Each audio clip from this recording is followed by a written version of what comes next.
Salut tout le monde et bienvenue au podcast Les vraies affaires zéro bullshit. Ici Roch Cholette. Merci beaucoup d'être là. Quelle belle journée aujourd'hui. Je suis de bonne humeur. On a eu des bonnes nouvelles. Je vais vous en parler dans une petite minute. Mais tout d'abord, je vous le redemande. Partagez, commentez. Ça ferait bien notre affaire pour nous aider avec le podcast. Ça, c'est de un.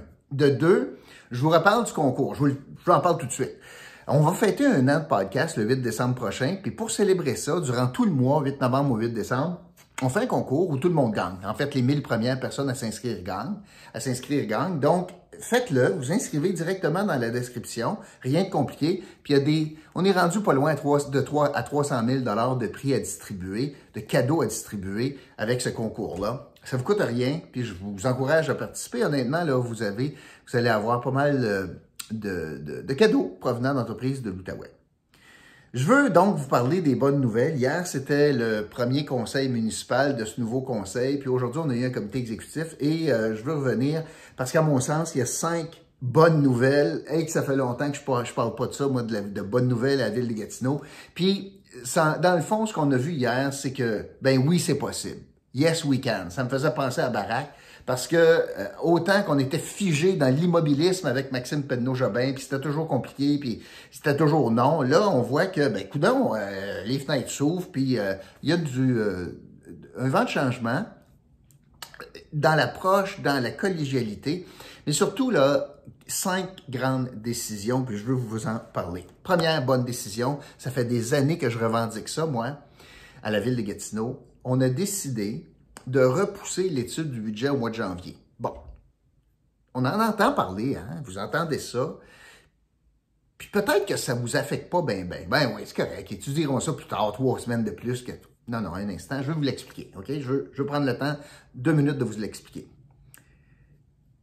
La loi permet de repousser l'étude du budget en 2022, l'année de l'élection. Pourquoi? Les élus ont été, donc l'élection s'est faite le 7 novembre. Donc les élus ont été élus le 7 novembre, mais ça prend une certaine période pour s'assurer du recomptage, etc. Puis là, il y a la sermentation. Il n'y a rien qui arrive après pendant cette semaine-là. Fait que du 7 novembre, on est rendu une autre semaine, au 14.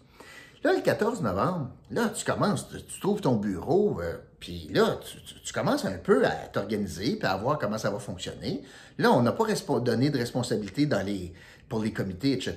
Puis là, ça va très, très vite. Et normalement, ben, il faudrait que tu tombes dans l'étude du budget dans ces jours-là, en novembre, pour être capable d'adopter au conseil le temps que tout se met en branle après que tu as pris des grandes décisions sur je coupe ici, je coupe pas là, j'investis là, bien là, ça te prend du temps, tout mettre ça en branle. Puis le conseil municipal vote le budget, mettons le 10 décembre, pour que les fonctionnaires soient capables de tout préparer, les envois de taxes. Si tu augmentes les taxes de 3 % ou si tu les augmentes de 1,5 %, bien, ta facture n'est pas pareille. Fait que les factures de taxes ne sont pas prêtes avant l'adoption du budget. Fait que là, on prépare ça. On envoie les factures de taxes en janvier, puis on demande un premier paiement en début février. Ça, c'est habituellement comme ça que ça se passe. C'est pour ça que c'est important d'étudier le budget en novembre. Le problème avec l'année électorale, c'est que tu arrives collé dans la bande. Collé, parce que tu viens d'être élu, puis tu te fais garrocher dans le budget tout de suite, alors que surtout là, dans cette année, il y a tellement de nombreux élus autour de la table, c'est la majorité qui sont des nouveaux, c'est un gros fardeau de préparer un budget. La ville de Gatineau, c'est pas une gaga patate, c'est 600 millions de budget, 3000 employés, des projets d'infrastructure complexes, des pouvoirs de taxation, on rit pas avec ça. Et ça prend le temps que ça prend pour apprivoiser, même si ce n'était que le langage, puis comment ça fonctionne. Alors, le conseil a le choix, donc dans les années électorales, de se donner un peu d'oxygène, de temps, pour mieux comprendre ce qu'ils sont en train de faire, pour que le premier budget, parce que tu en votes juste 4 dans un mandat, bien, le premier budget représente ce que tu viens d'entendre dans la dernière campagne, puis tes engagements, puis la volonté du conseil. C'est pour ça que ça prend un petit peu de temps, qu'on se donne de l'oxygène. Aussi, l'autre chose, c'est qu'il faut comprendre que au fédéral et à Québec, là, le gouvernement gagne. Mais la semaine après que le gouvernement a gagné, il ne fait pas son budget. Non, il fait un discours inaugural ou le discours du trône. C'est arrivé hier avec M. Trudeau. Parce que le discours du trône, ça dit, c'est là je m'en vais. Et après, pour appuyer ces « là je m'en vais », il y a le budget qui vient comme étant un moyen d'accomplir tes objectifs. Donc, il faut que tu aies le discours du trône avant le budget. Dans une ville, Gatineau a décidé d'appeler ça le programme du conseil. Imaginez, Maxime Penneau-Jobin, lui, là, il s'en balançait des élus. Lui, il adoptait le budget, puis après ça, il faisait semblant de faire un programme du conseil. C'est pas de bon sens, là. C'est pareil comme si tu bâtis ta maison, ben ça, tu fais les plans. Attends une minute, là. Il s'en sac-tu des architectes quand tu fais ça de même? Ben oui. Ben ça, c'était lui, ça. Alors, France Bellil a dit, attends une minute, là, on va s'entendre entre nous autres d'où on va aller, le plan du conseil, le programme du conseil, puis le budget va être un élément pour venir appuyer ces objectifs-là. Ce qui est logique, chronologique, qui a du bon sens. Bon. Alors, dans le fond, tout le monde est pour la vertu. Fait que là, le conseil a décidé. Donc, première bonne décision, on repousse l'étude du budget à janvier. Ce qui va repousser, donc, si je l'étudie plus tard, ça veut dire que je vais tout préparer puis adopter le budget un petit peu plus tard, ce qui veut dire que je vais envoyer la facturation un petit peu plus tard, puis je vais déplacer ma date pour faire mon paiement de taxes. Gatineau, il y a 2 paiements de taxes. On va réfléchir à d'autres affaires, là. Je suis très content de ça. Mais 2 paiements de taxes, bien, le premier paiement de taxes, qui habituellement est le 3 février, là, autour, bien, il va être repoussé probablement d'1 mois. Pour laisser le temps, donc, à la Ville de préparer ta facture de taxes. Si la Ville dit on augmente de 1 % tes taxes, par rapport à si on les baisse de 4 ou si on les augmente de 8, c'est pas préparé d'avance. Fait qu'une fois que la décision est prise, là, il faut changer les comptes de taxes puis les envoyer. Le mois qu'on va perdre, il y a un impact financier. Je vous explique pourquoi. Quand on envoie le compte de taxes, puis on dit voici la date, 3 février, payez votre premier coupon de taxes, tu payes 50 % de tes taxes, mettons que tu payes 4 000 $ de taxes, ça veut dire qu'il faut que tu envoies 2 000 $ à la Ville. La Ville prend ce 2 000 $ là de toi, puis de tout le monde, puis prend ça, met ça dans la banque. Hein, à la banque, dans un compte de banque, puis elle fait de l'intérêt avec ça. Pourquoi?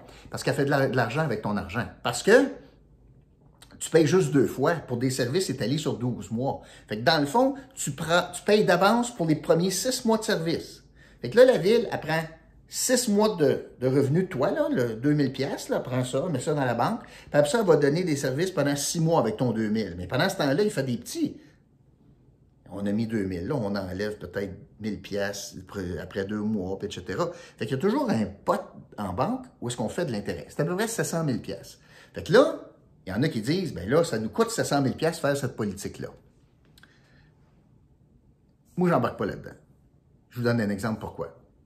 OK. Déplacer du 3 février au 3 mars, ça coûte 700 000. C'est ça? OK. Bien, pourquoi est-ce qu'on ne facture pas le 3 janvier de bord? On ferait 700 000 de plus? Si on facturait le 3 janvier au lieu du 3 février, avec ce logique-là, on ferait 700 000 de plus? Pourquoi est-ce qu'on ne fait pas ça?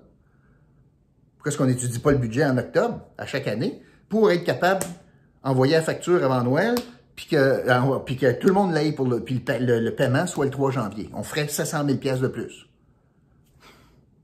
Comme vous voulez, là.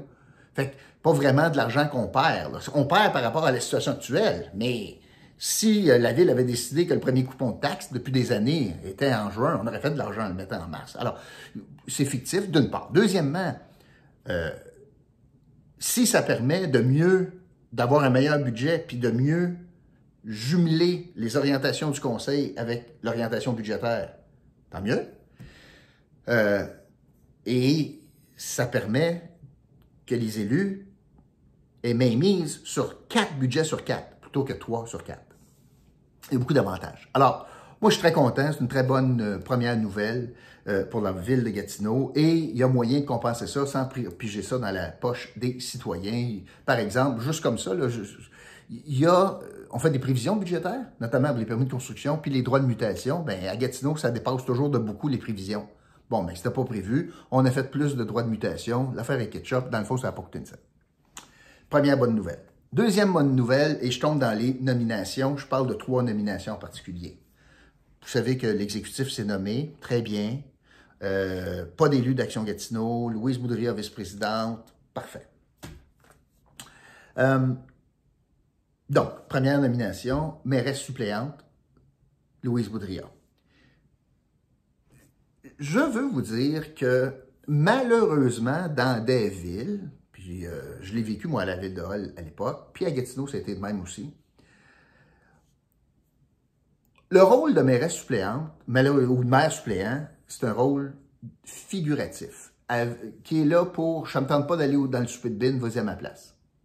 Beaucoup plus, genre plante verte. Mais, lorsque on donne le titre de maire suppléant à la vice-présidente du comité exécutif, là, ça change tout son sens. Là, ça dit, elle est la vice-maire. Second in command.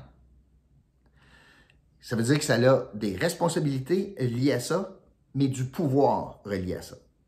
Et ça veut dire que quand France Bellil ne sera pas là, au comité exécutif ou whatever, ben non seulement elle est Louise Boudria, vice-mairesse ou vice-maire ou maire suppléant, non seulement elle a ça, puis elle est vice-présidente du comité exécutif. Donc, beaucoup plus de pouvoir. Fait que c'est pas seulement que symbolique, là. C'est aussi avec du pouvoir. Moi, je me souviens, parenthèse rapide, dans le temps, à la ville de Hull, par exemple, au comité exécutif, quand le maire avait démissionné, Marcel Baudry, c'est inouï, mais la mairesse suppléante à l'époque, Denise Gagné, ne pouvait pas siéger à l'exécutif. Elle ne siégeait pas à l'exécutif, même si elle était mairesse suppléante. Fait que imagine, c'est pas comme le maire en poste ne siège pas à l'exécutif. Bon, ça n'a pas de bon sens. Alors, c'est pour ça que là, Louise Boudria, vice-présidente du comité exécutif, elle est mairesse suppléante. Donc, beaucoup de pouvoir, bonne décision, parce que ça nous ramène directement sur les besoins des citoyens. L'autre très bonne décision, Jocelyn Blondin à la présidence de la STO. Premièrement, il siégeait là avant, mais surtout, deuxièmement, il a une très longue expérience en transport en commun. Il travaillait chez OC Transpo. Et c'est un gars pragmatique. Et ça veut dire que, notamment dans le dossier du tramway, il va poser les bonnes questions. Pas juste des questions à 1000 pieds dans les airs. Là. Hey, ça va être beau, hein? Oh, et on va s'inscrire comme Copenhague. Oh, ça va être beau. Oui, mais il roule à combien, le tramway? À combien? 22 km/h en moyenne. OK? Puis, combien ça prend de temps? Elmer, colline parlementaire. Combien? 2h15. Peut-être c'est long. En autobus, combien? 45 minutes. C'est quoi l'avantage? 4 milliards pour 2h15. Mettons, juste ça de même. Fait que Jocelyn Blondin pourrait poser ce genre de questions-là, que Myriam Nadeau, jadis, avait aucune idée quoi poser. Copenhague. Oh, c'était beau, Copenhague. Oui. C'est charmant. Ouais. Mais peut-être qu'on a besoin d'autre chose que charmant, là, tu sais.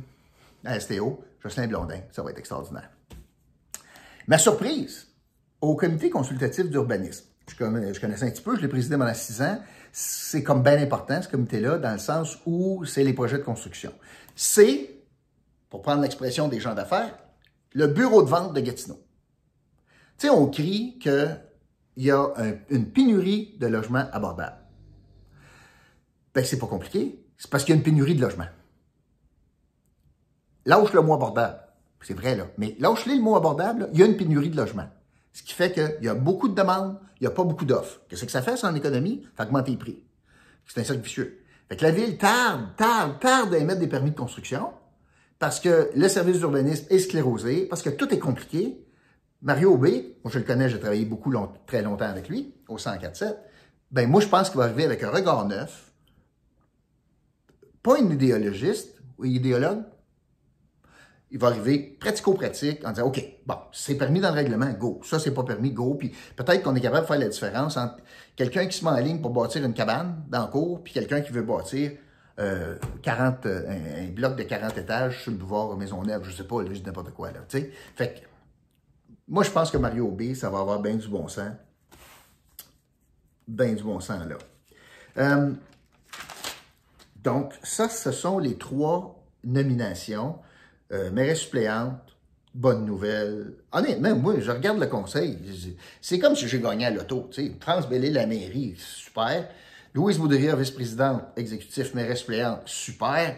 Jocelyn Blondin, STO, finalement, quelqu'un qui connaît ça un petit peu, le transport en commun, puis que c'est pas Copenhague. Fait que c'est super. Puis, CCU, Mike Duggan va être là comme membre, mais Mario va présider. Moi, je trouve que c'est de bonne augure. Très bon augure, c'est bien parti. Mais là, j'étais bien excité hier quand j'ai tout entendu ça, puis j'ai préparé mon podcast d'aujourd'hui. Mais là, ça n'arrête plus les bonnes nouvelles, là. Ce matin, il y a eu un comité exécutif, et là, la mairesse de Gatineau a réagi pour la première fois. Je vous ai parlé de l'importance de la question de l'hôpital à Gatineau. Le nouvel hôpital ne peut pas mettre ça n'importe où. Puis ce matin, elle a dit exactement ça. J'étais-tu content? Elle a réagi en disant, j'ai besoin que la ville soit impliquée, j'ai besoin de voir les critères, puis on doit considérer l'impact municipal, les infrastructures, les routes, le transport en commun et l'impact économique potentiel du positionnement d'un futur hôpital de 2 milliards de dollars avec 5 000 employés, des milliers de visiteurs à chaque jour. Tu mets pas ça dans le parc de la Gatineau, Saint-Tabarouette. Et je sens que le gouvernement veut faire ça en vitesse, puis moi, non, mêlez-vous pas de ça, puis, hein? Pourquoi? Je le sais pas. Je vous ai dit pourquoi on voulait un si grand terrain. C'est parce qu'on veut pas que ça coûte cher. Parce qu'à Montréal, ils ont bâti plus gros sur 10 000 mètres carrés. Ici, on exige 150 000 mètres carrés. C'est pour mettre du parking ici. Pour mettre du stationnement en surface, faire des beaux îlots de chaleur. Vous ne méritez pas plus Gatineau. Hein? C'est à peu près comme ça que c'est parti. Mais quelle belle nouvelle aujourd'hui, France Bellil qui dit « Wow, ta minute, là.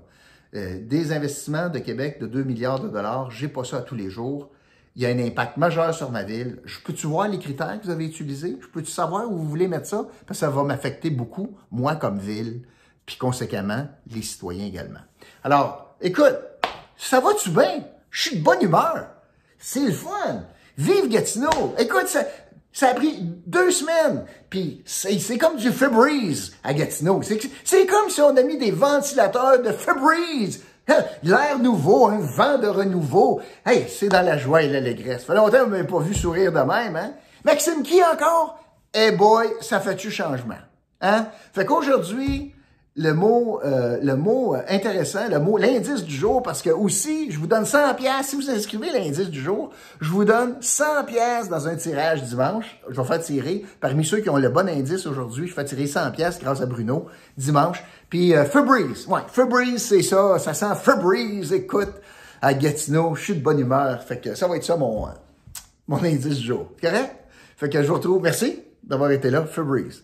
L'indice du jour. Je vous retrouve demain pour un autre podcast, Les vraies affaires, zéro bullshit. Je sais pas si je vais avoir d'autres bonnes nouvelles. Moi, là, je suis tout excité. Hey boy! C'est pour ça qu'il y a une belle photo aujourd'hui avec Bubbles. Je suis allé prendre une belle marche ce matin. T'es beau, Gatineau, hein? Ça sent bon, hein? Febreze. Salut.